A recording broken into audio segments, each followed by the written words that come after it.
दोस्तों, कैसे हैं आप सभी। आशा करता हूं कि आप सभी बहुत अच्छे होंगे। दोस्तों, इस वीडियो में हम बात करने वाले हैं 2019 में आए हुए आपके सिंटैक्स के क्वेश्चन के बारे में। आपको क्या है, पुरानी सेंटेंस की ये जो 2019 में जितने भी सेट थे सभी के इसमें आए हुए क्वेश्चन हैं, हम क्या करेंगे, इन्हें एक से एक करके सॉल्व करने वाले हैं। क्योंकि दोस्तों, जो भी क्वेश्चंस इस ईयर में पूछे जाने हैं वो प्रीवियस ईयर से ही रिलेटेड पूछे जाते हैं। क्योंकि आपको पता है कि इंटर की ग्रामर का सिलेबस चेंज नहीं होता है। ग्रामर तो पहले भी जैसे थी वैसे ही अब है। तो बस पिछली प्रीवियस ईयर को देखने से हमें अब आने वाले एग्ज़ाम में बहुत ज़्यादा बेनिफिट होगा। तो देखो, पहला क्वेश्चन क्या है। He is the most perfect gentleman. He is the most perfect gentleman. वह सबसे ज़्यादा परफेक्ट मतलब सबसे निपुण आदमी है, सज्जन है। तो देखो, आपको मैं दो तीन से वर्ड होते हैं। एक तो होता है परफेक्ट वर्ड, दूसरा होता है यूनिक। और इन वर्डों से पहले दोस्तों क्या करते हैं आप, इन वर्डों से पहले आप सुपरलेटिव डिग्री का प्रयोग नहीं करते। क्योंकि दोस्तों, अगर कोई आदमी परफेक्ट हो गया तो वो अपने आप में ही सुपरलेटिव हो जाता है। परफेक्ट माइंड मतलब सबसे अच्छा, परफेक्ट का मतलब ही सबसे अच्छा हो गया, तो उसका कंपैरेटिव हम नहीं बना सकते। तो क्या करना पड़ेगा आपको, जब इसका आप सिंटैक्स बनाओगे तो आप क्या करोगे, मोस्ट को हटा दोगे। तो सिंटैक्स क्या हो जाएगा, he is the perfect gentleman. He is the perfect gentleman. वह बहुत सज्जन या निपुण आदमी है। ठीक है, क्वेश्चन है दोस्तों। दूसरा क्वेश्चन क्या है, देखो। She came later than I expected. She came later, वह देरी से आई कितना, जितना उसने एक्सपेक्ट किया था, जितना उसने अनुमान लगाया था। देखो दोस्तों, आपके पास है ना तीन वर्ड होते हैं लेटर से संबंधित। आपके पास तीन वर्ड होते हैं। एक तो होता है LATTER, ठीक है। दूसरा है LATER और तीसरा LETTER। तीनों में डिफरेंस देखो दोस्तों। ये जो वर्ड है ना दोस्तों, ये दिखाता है दूसरा, मतलब क्रम को दिखाने के लिए, ऑर्डर को दिखाने के लिए प्रयोग किया जाता है। किसके लिए, दूसरे व्यक्ति के लिए, बाद वाले के लिए, दूसरे या बाद वाले को दिखाने के लिए आप क्रम में। जैसे एक कोई पहला हो गया, जैसे इसका पेयर पता किसके साथ आता है, इसका पेयर हमेशा फॉर्मर। एक वर्ड सुना हुआ आपने, फॉर्मर, FORMER। फॉर्मर मान होता है पहले वाला। अगर आपको फॉर्मर वर्ड दिखाई दे रहा है तभी इसका प्रयोग किया जाएगा। फॉर्मर के साथ ही लेटर का प्रयोग किया जाता है। फॉर्मर तो पहले वाला और लेटर होता है बाद वाला, ठीक है। और ये वर्ड है ना दोस्तों, ये जो वर्ड है लेटर, इसका मतलब होता है देरी से, समय को दिखाने के लिए प्रयोग किया जाता है। और इसका अर्थ क्या होता है, देरी से। और इस वाले को तो आप जानते हैं, इसका मतलब क्या होता है, लेटर माने पत्र। तो देखो सेंटेंस को देखते हैं आप। सेंटेंस में क्या है, सी केम लेटर, वह तो आने के बारे में बातें हो रही हैं, तो मतलब देरी, वह देरी से आई जितना उसने अनुमान लगाया। तो यहाँ लेटर LATTER बना, लग के क्या लगेगा, LATER। समझ पाए ना, ठीक है। अगला सेंटेंस है, अगला देखो क्या है। Ram's brothers car has been stolen. तो राम के भाई की कार क्या है, चोरी हो चुकी है। तो देखो दोस्तों, मैंने आपको बताया था किसी भी सेंटेंस में आप डबल एपोस्ट्रोफी का प्रयोग नहीं कर सकते हो। अगर आपको किसी सेंटेंस में डबल एपोस्ट्रोफी दिखाई दे रही है तो आप क्या करोगे, पिछले वाली एपोस्ट्रोफी को ख़त्म करोगे और उसे ऑफ की सहायता से लिखोगे। तो इस सेंटेंस का जब आप सिंटैक्स बनाओगे तो कैसे बनाओगे, the car of Ram's brother, the car of Ram's brother, Ram के भाई की कार। और हैज़ बीन स्टोलन तो ऐसे ही रहेगा पीछे, क्या हो जाएगा, the car of Ram's brother has been stolen, ठीक है। राम के भाई की कार चोरी हो चुकी है। डबल एपोस्ट्रोफी आपको दिखे तो आपको क्या करना होता है, पीछे वाली एपोस्ट्रोफी हटा के उसके जो उससे जो शब्द जुड़ रहे हैं उस शब्द को आगे लिख के ऑफ की सहायता से आप उसे लिख दोगे, ठीक है ना। अगला सेंटेंस देखो। अगला सेंटेंस है दोस्तों फोर्थ, व्हेन ही अवॉक, जब वह जागता है, ही आस्क्ड, वह पूछता है, वेयर आई एम, मैं कहाँ हूँ। तो देखो ये सेंटेंस सही है यहाँ तक, व्हेन ही अवॉक तक ठीक है, ही आस्क्ड। देखो ये जो सेंटेंस है ना, आपको दोस्तों ये देखने से आपको पता चल रहा होगा कि ये जो सेंटेंस है वो डायरेक्ट इनडायरेक्ट का स्ट्रक्चर फॉलो कर रहा है। और यहाँ वेयर जो है कनेक्टिंग वर्ड है, तो उसके बाद में यहाँ मैं कहाँ हूँ, मतलब जब यह पूछ रहा है तो आई को चेंज होना पड़ेगा। आई को चेंज होना पड़ेगा तो क्या हो जाएगा, ही, और एम का क्या हो जाएगा, वाज। वेयर ही वाज, वह कहाँ था, क्या हो जाएगा, he asked where he was, ऐसे करके इसका बनेगा, ठीक है ना। अगला है दोस्तों, अगला देखो क्या है, I prefer a pen than a pencil. मैं एक पेन को ज़्यादा पसंद करता हूँ, किससे? पेंसिल से। तो आपको पता है प्रेफर के बाद में जो कंपैरेटिव डिग्री के लिए लगाते हैं वो देन अलग इस्तेमाल करते हैं, टू का इस्तेमाल करते हैं। ठीक है, होता है वो क्या है, एक सब्जेक्ट है तो उसके साथ आप क्या वर्ब प्रयोग करते हो? आप उसके साथ सिंगुलर वर्ब प्रयोग करते हो। ऐसे ही इसके सिमिलर दोस्तों 2-3 वर्ड और हैं, जैसे आपको देखने को मिलेगा मैथमेटिक्स हुआ या फिजिक्स देखने को मिल सकता है, फिजिक्स, सिविक्स हुआ, सिविक्स, और एक और है दोस्तों वो जो क्या बोलते हैं उसे, मैथमेटिक्स, फिजिक्स, सिविक्स और पॉलिटिक्स, पॉलिटिक्स वर्ड है वो देखने को मिल सकता है आपको। इन शब्दों के साथ दोस्तों क्या करना है आपको?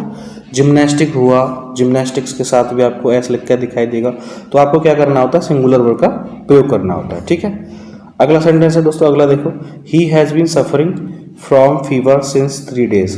देखो दोस्तों, आपको नहीं पता है कि कौन से वो 3 दिन हैं जिससे वह बीमार है, तो फिक्स टाइम ऑफ पीरियड को दिखाने के लिए जब आपके पास दिन आए या डेट हो, कोई तारीख हो या कोई फिक्स टाइम पीरियड हो, जैसे बजे हों, कितने बजे से, है ना, तब क्या करते हैं आप? फिक्स लगाते हैं। अदरवाइज में आप जब टाइम फिक्स ना हो तब क्या लगाते हैं? 4 लगाते हैं। तो इस सेंटेंस को सही करेंगे तो क्या हो जाएगा? 4 का प्रयोग किया जाएगा। He has been suffering from fever for 3 days। ठीक है, वो अब 3 दिनों से बुखार से पीड़ित है। ठीक है, अगला सेंटेंस है दोस्तों, अगला देखो क्या है, he is one of the best man that has ever lived. तो क्या है वह? उसने, वन ऑफ बेस्ट मैन मतलब सभी अच्छे आदमियों में से एक है, वो सभी अच्छे आदमियों में से एक है। और उसके बाद में दोस्तों जो वर्ब है ना वो हैज़ दे रखी है। तो देखो, जब कभी भी आपने एक नियम पढ़ा होगा, रूल्स, कि जब कभी भी रिलेटिव प्रोनाउन के पहले कोई सब्जेक्ट दिया गया है तो उसके बाद में जो आने वाली वर्ब है ना दोस्तों, इस सब्जेक्ट के साथ ही एग्री कराई जाती है। यदि सब्जेक्ट आपका प्लूरल है तो वर्ब भी आपकी प्लूरल होगी, सब्जेक्ट सिंगुलर है तो वर्ब सिंगुलर होगी। देखो ऐसे ही इसमें क्या है, आपने देखा कि one of the best man मतलब बहुत सारे अच्छे आदमियों में से एक की बात कर रहा है, तो यहाँ क्या है? प्लूरल है, सब्जेक्ट प्लूरल है, तो आपके पास ये वर्ब जो होगी वो क्या होनी चाहिए? हैव होनी चाहिए। ठीक है, best man that have ever lived. ठीक है, अगला सेंटेंस देखो दोस्तों, अगला क्या है, the furniture, there are fine furniture in the house. तो देखो दोस्तों, फर्नीचर जो वर्ड होता है वो क्या होता है? अनकाउंटेबल नाउन से बना होता है फर्नीचर, और इसके साथ आपको क्या करना होता है? इसमें कभी एस नहीं लगाना होता है और इसके साथ हमेशा सिंगुलर वर्ब का प्रयोग करना होता है। तो there is fine furniture in the house. ठीक है, ऐसे इसका सेंटेंस बन जाएगा। ओके, अगला सेंटेंस देखो दोस्तों, अगला क्या है, he, you and I are friend. देखो दोस्तों, जब कभी भी आपके पास तीनों पर्सन के मतलब सब्जेक्ट दे रखे हों तो उनको लिखने का स्ट्रक्चर होता है 2 3 1।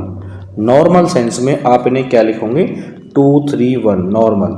जब उसमें वाक्य में कोई भी आरोप या कुछ भी नहीं दिया गया हो, तब नॉर्मल सेंटेंस हो, तब आप क्या लिखोगे? 2 3 1 लिखोगे। लेकिन जब इसका उल्टा कब होता था दोस्तों? जैसे उन पर कोई आरोप लगाया हो या उनसे कोई गलती की गई हो या उनसे कोई गलती हुई हो, तो इसको लिखने का क्रम जो होता है वो 1 2 3 हो जाता है। ये कब होता है? जब आरोप लगाया गया हो, ब्लेम किया गया हो किसी भी चीज़ के लिए। ठीक है ना, तब इसका क्रम क्या रहेगा? 1 2 3 का रहेगा। यहाँ देखो दोस्तों, यहाँ क्या है, बस आपको सिंपली सेंटेंस नॉर्मल सेंस में दे रखा है, तो आपको क्या हो जाएगा? You comma he and I, you he and I are friends, ऐसे करके इसका सही कर देंगे आप। ठीक है, अगला सेंटेंस देखो, sitting on the gate, sitting on the gate a scorpion sting him. तो गेट पर बैठे हुए एक स्कॉर्पियन माने होता है दोस्तों बिच्छू, ने मुझे काट लिया। तो देखो कौन बैठा था गेट पर? स्कॉर्पियन बैठा था ना, तो ये जो सिटिंग ऑन द गेट है, sitting on the gate scorpion के बाद लिखा जाएगा, क्योंकि आपको पता है कि जो चीज़ किसी की विशेषता होती है, किसी के बारे में बताती है, वह उसके साथ कॉमा लगा के लिखी जाती हैं। तो आप कैसे लिखोगे? A scorpion, a scorpion comma sitting on the gate, sitting on the gate, और उसके बाद में क्या हो जाएगा? स्टिंग हिम, ने काट लिया, स्टिंग STUNG हिम।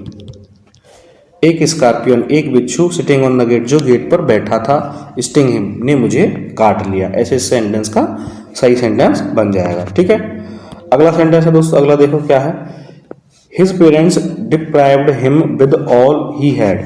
तो उसके माता पिता ने, डिप्राइव मतलब होता है दोस्तों वंचित कर देना या निकाल देना, उसे निकाल दिया विद ऑल सभी से, ही हैड जो कुछ उनके पास था। देखो दोस्तों विद ऑल, और ऑल के बाद आपको क्या लगाना पड़ेगा, ऑल के बाद आपको यहाँ कनेक्टिंग वर्ड दैट लगाना पड़ेगा। ही हैड, विद ऑल से सभी से निकाल दिया जो कुछ उनके पास था, दैट ही हैड, ऐसे करके ऑल के बाद आपको दैट लगाना पड़ेगा, दैट ही हैड जो कुछ उनके पास था, क्योंकि पीछे वाला सेंटेंस क्या है, जो कुछ उनके पास था, इसके साथ जुड़ेगा तो दैट के साथ उसे आप जोड़ोगे। ठीक है, अगला सेंटेंस देखो, अगला क्या है, फोर्थ वाला, इफ आई वॉज यू, यदि मैं तुम होता, I would never do that, तो मैं ऐसा कभी नहीं करता। देखो कभी भी काल्पनिक कंडीशन आपके पास आए तो आपको क्या लगाना होता है, इमेजिनरी कंडीशन के साथ वर हेल्पिंग वर्ब का प्रयोग करते हैं। ठीक है, अगला सेंटेंस देखो दोस्तों, द एरिया ऑफ दिल्ली, जो दिल्ली का क्षेत्रफल है वो bigger than that of Agra, वो आगरा से बड़ा है। तो आगरा से बड़ा नहीं दोस्तों, आगरा के क्षेत्रफल से बड़ा है, तो आप क्या लगाओगे, than that of Agra, than that of Agra, than के बाद यहां दैट ऑफ आगरा, तो आगरा के क्षेत्रफल से बड़ा है। देखो दोस्तों यहाँ जो अब आपके पास क्या है, एरिया की तुलना एरिया से की जा रही है। अगर आपके पास कुछ ऐसा होता ना जहाँ ये प्लूरल होता, जैसे पॉपुलेशन होती, तो आप यहाँ दैट ऑफ न लगा के क्या करते, दोज ऑफ। सिंगुलर है इसलिए दैट ऑफ लगाया है, और अगर प्लूरल होता तो आप क्या लगाते, दोज ऑफ लगाते। ठीक है ना, अगला सेंटेंस देखो, मिस्टर पी के रॉय इज AMP। तो मैंने आपको बताया था जो एब्रीविएशन वर्ड होते हैं उनको MP को जब आप हिंदी में लिखोगे तो कैसे लिखोगे, MP। तो जो M वर्ड है ना दोस्तों वो किससे है, हिंदी के वॉवल से शुरू हो रहा है। तो जो एब्रीविएशन वर्ड आपको दिए गए हैं, यदि उनको लिखने से आपको क्या हो, यदि उनको लिखने पर आपको पता चले कि इनमें जो है हिंदी का वॉवल सबसे पहले आया हुआ है, तो आप उनसे पहले आर्टिकल क्या लगाओगे, एन लगाओगे। तो कैसे लिखोगे, मिस्टर पी के रॉय इज NMP। ठीक है, अगला सेंटेंस देखो, अगला सेंटेंस क्या है दोस्तों, why are you afraid from him.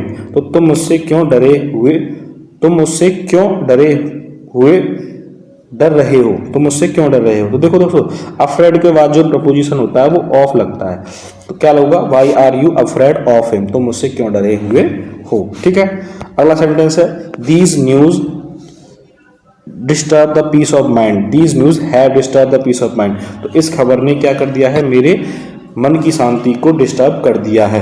तो आपको पता है कि दोस्तों जो न्यूज वर्ड होता है ना वो क्या होता है, सिंगुलर वर्ड होता है। तो सिंगुलर वर्ड है तो आपके पास क्या करना होगा, आपको हैव को हटा के आपको हैज करना होगा। और इस खबर है ना तो दोस्तों खबर तो एक ही है, तो आप दीज क्यों लिख रहे हो, क्या लिखोगे, दिस। तो this news has disturb the peace of mind, ऐसे करके हो जाएगा। ठीक है, अगला सेंटेंस देखो, अगला क्या है, it is I who is your best friend, यह मैं हूं जो तुम्हारा कैसा हूं, परम मित्र, मतलब सबसे अच्छा मित्र हूं।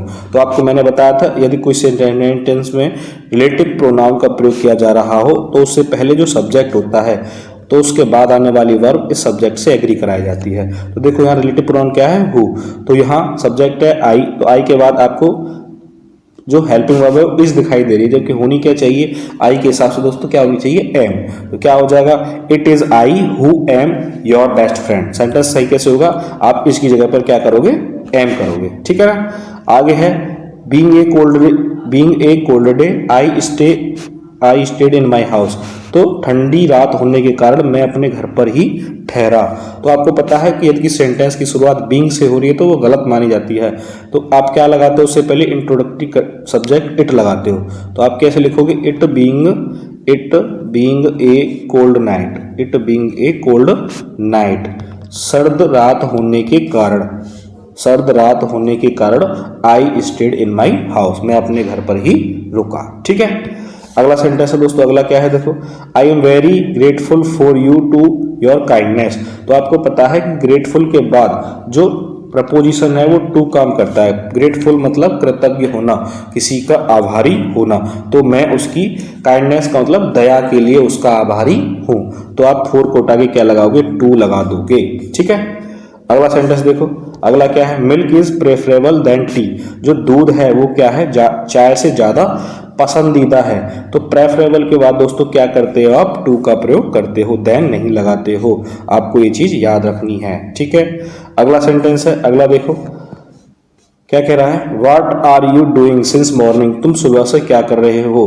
तो देखो सुबह से तो मतलब इसका मतलब सिंस जो है वो बिल्कुल ठीक है, सिंस मॉर्निंग बिल्कुल ठीक है। तो आपको क्या करना है, इज एम आर के साथ आप कभी आप सिंस नहीं लगाते, तो आपको क्या करना पड़ेगा, हैज हैड मतलब हैज बीन हैव बीन के पास, तो आपको क्या करोगे, यहाँ तो लगाओगे हैव और यू के बाद में आप लगाओगे वीन। तो कैसे लिखा जाएगा सेंटेंस, व्हाट हैव यू और Wien been doing since morning। Okay, अगला सेंटेंस देखो, this news is very good to be true. तो आपको पता है कि यहाँ टू आ रहा है, तो ये टू का स्ट्रक्चर बनाना पड़ेगा। तो आपको लिखना क्या है, this news is too good to be true, यह खबर जो क्या है, सत्य होने के लिए बहुत ज्यादा सच्ची है, अच्छी है, ठीक है।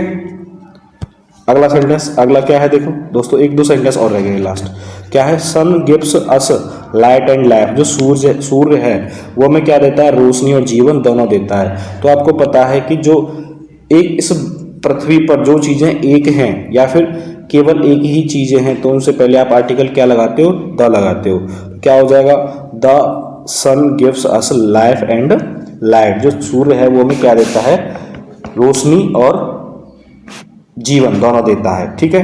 अगला सेंटेंस देखो, सी हैव संग ए सॉन्ग। तो सी जब हमारे पास क्या है, एक वचन सिंगुलर नाउन है, तो आप किसके साथ क्या लगाओगे, हैज लगाओगे, हैव नहीं लगाओगे, ठीक है।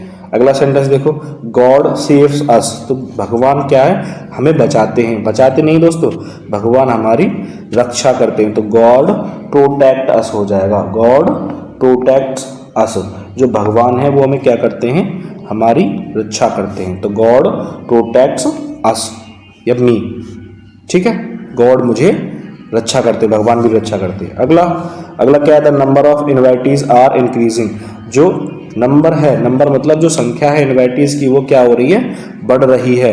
तो आपको पता है कि ऑफ के साथ में आपने कोई भी सब्जेक्ट ऐसे जोड़ दिया तो सबसे पहले वाले वर्ड के साथ वर्ब एग्री होगी, तो क्या हो जाएगा, द नंबर के हिसाब से क्या होनी चाहिए, is, the number of invitees is increasing, ठीक है।